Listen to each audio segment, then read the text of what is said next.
What's up, guys? This is Nick from Hybrid Physiques coming back with another video.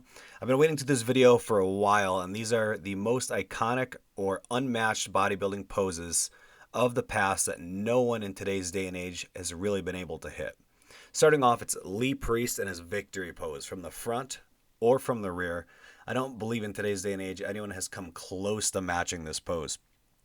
Lee has tremendously large arms, tremendously large forearms, incredible tie-ins. It's very difficult for someone above Lee's height to structurally hit this pose. You need a ton of mass.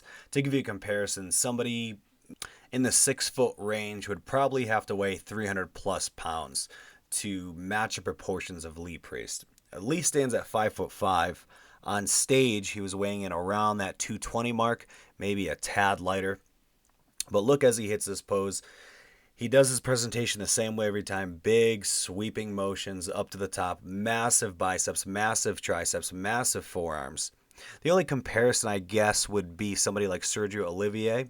However, if you compare in this photo, he just doesn't have the depth and the size and the mass on the arms and forearms that Lee Priest has to give that really dramatic look.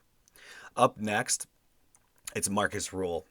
Now, again, I'm not saying that these are the most aesthetic or the best poses you've ever seen, but the fact is, any modern day bodybuilder simply could not hit these shots. All of these shots are essentially genetically engineered for these bodybuilders to hit it at the certain time, at the certain angle, and they have not been matched. Markus Ruhl's size overall gave him the ability to hit this shot, and this is the most muscular, hands on hip most muscular. Absolute massive and tremendous amounts of muscle. Nobody has been able to come close to hitting a shot like Markus Ruhl, as this is just a freak. We have not seen anything come close to this in today's day and age.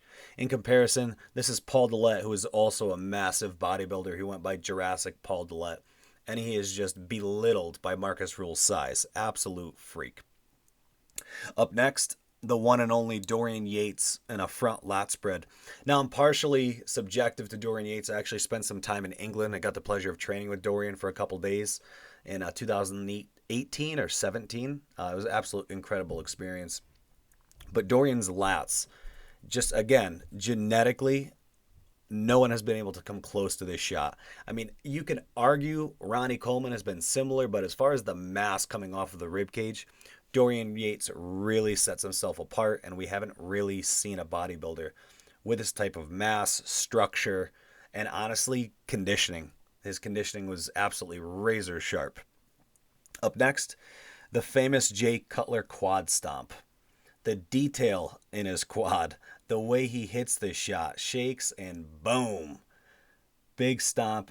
His leg almost looks like several chicken cutlets that are just attached to his quad. Absolutely incredible structure.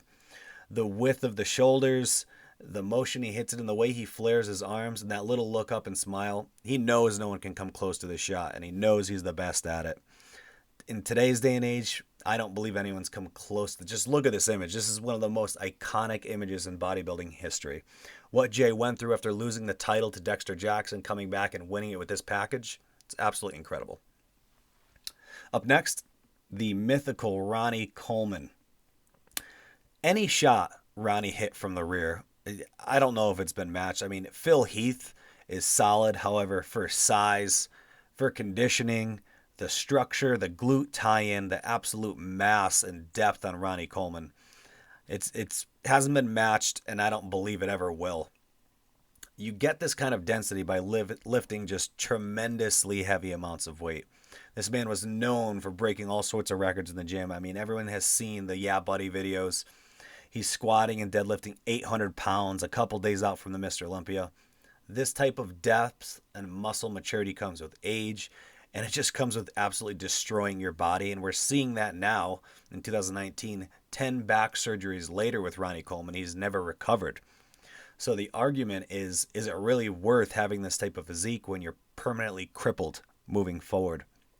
Several interviews with Ronnie Coleman, he says he wouldn't change a thing. He knows if he didn't bring his absolute best on stage, he would have never been happy. So even now, with trouble walking and fake hips and the knee surgeries, he's never been happier. He's completed his objective, and he could sleep at night in peace. This shot, a great example. Unmatched. I don't think it ever will be. the granularity of the muscle, the tie-ins, the feathers on the lats, the depth, absolutely incredible. Coming up next, one of my all-time favorite shots is Kevin Levrone's side chest. And it's not just the side chest, it's actually the whole presentation. So he pivots his body. He ends up in almost like a sugar foot or a staggered stance, sweeping arms, and boom, hits that side chest. The tie-ins from the chest, the tie-ins into the delt, the massive delts, the massive arms. No one comes close to hitting this shot. This is one of the most iconic here. This is the Kevin Levrone setup. He almost does a two-step. 1, 2, drops that second foot back. He gets some anticipation from the crowd, and then he leans right into it. Again, if you look at the structure of his pecs, he has those tie-ins and almost those creases in his pecs. Phil Heath has something similar.